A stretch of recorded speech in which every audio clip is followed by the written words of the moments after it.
LU factorization is a way to write a matrix as a product of two triangular matrices, one being a lower triangular matrix and the other being an upper triangular matrix.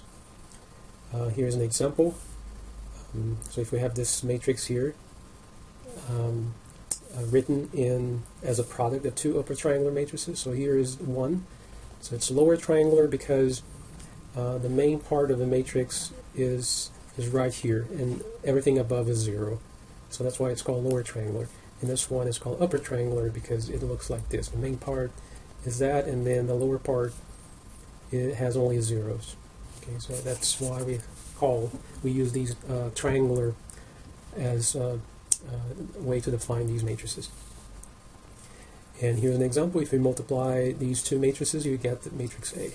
Just to show you that this works, this is correct. Let me type the matrix A here. 2, 3, 8, 42. And then the lower triangular matrix 0, 4, 6. U is 2, 3, 0, 5. Okay, that's the matrix A. Look what happens if I multiply L times U. I got the original matrix A back. Right, look at A. So they're the same. If I do U times L, then I do not necessarily get the same matrix A back. So here is one way of writing the matrix A. Now, this matrix L and the matrix U, they're not unique. In other words, you could find other L matrices and other U matrices. When you multiply them, you will get A. So it's not a unique factorization of the matrix A. So you're basically factoring a matrix, right? You're writing the matrix as a product of two other matrices. Why is this important? Well, it's very useful when you solve system of equations, especially when you solve several system of equations where only the right-hand sides are different. Let's say you have 100 systems and they all use the same coefficient matrix, but the right-hand side is different. Then if you're able to factor matrix A as L times U, then you can easily solve those 100 systems using the factorization. Now, how easy it is? Well, here's the example, or here's why it's easier when you have the factorization. So here's a matrix A. So if you have a system of equations, you can write that system as a matrix equation, right? The coefficient matrix times the variable. We're looking. The goal is to solve the system, or to find this matrix column. The variable here is a column matrix, right? Now here is A. Then we replace A with the factorization, L times U. And then here, notice that L times U times X, I can work with U times X first.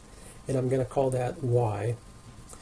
So this whole thing is converted into two steps. The first step is to solve for Y. So once you find Y, see, this is L, and I'm calling this thing inside here, this product here, matrix inside, I'll call that as Y.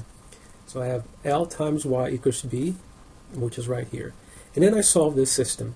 Once I solve the system, in other words, I find the Y vector here, I go then back to here, Ux equals to Y, and I solve for X. So it's almost like a system of systems, right? Now, why do I do that? Why do I do this two steps? Because this is easy to solve. This is a lower triangular matrix times the vector, and we can easily solve that using a forward substitution.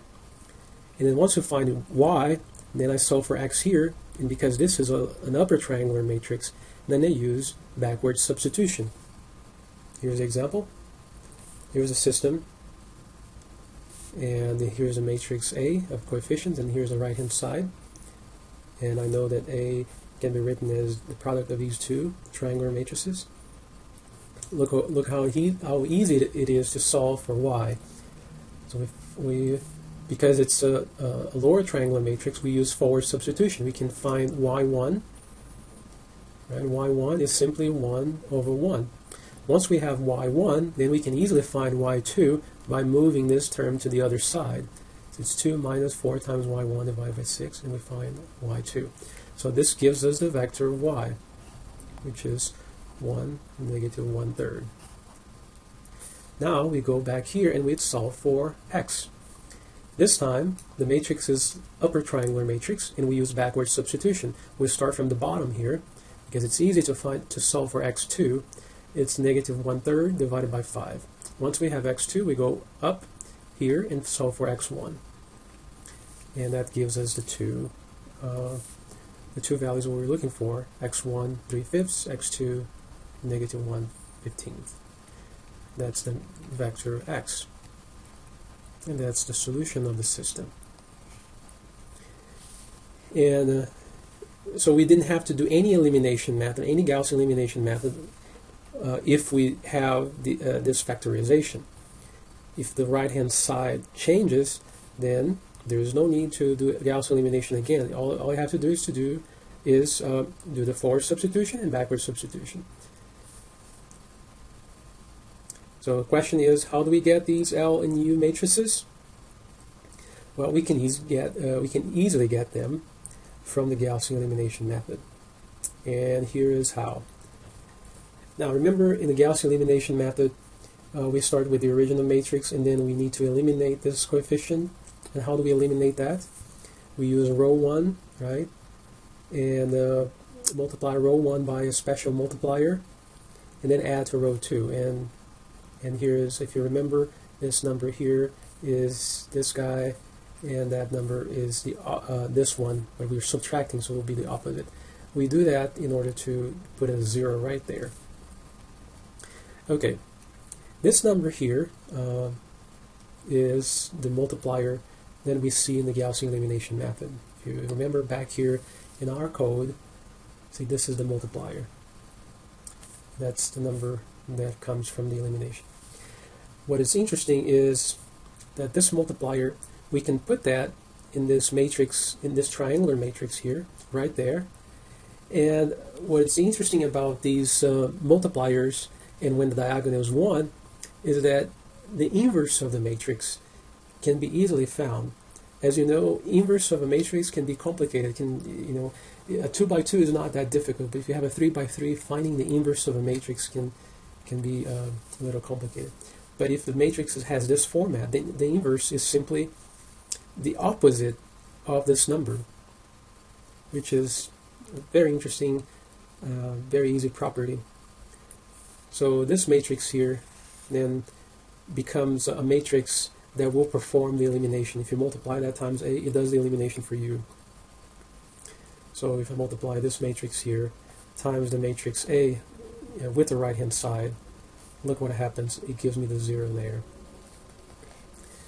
Okay, so in general, so when we do this matrix here, when we eliminate elements from the first column, we put those multipliers here, and we put the opposite, the negative of them here. That will give you the inverses of those matrices. And then here eliminates the column 2, eliminates column 3. When we do that, we get a matrix that is eliminated. It's when we apply the Gaussian elimination. So that gives us an upper triangular matrix. So the inverse of these 3 matrices here is, it turns out to be simply this. Okay, so those are the multipliers right here.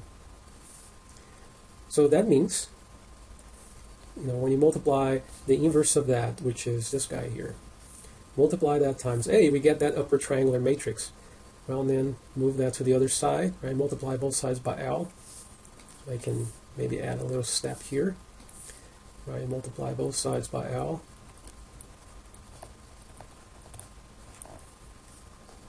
And then L times L, it gives me the identity. Identity times A is A. And then L times U is the factorization. So that's how we find the factorization of the LU factorization of A. This upper triangular matrix is the final matrix from the Gaussian elimination.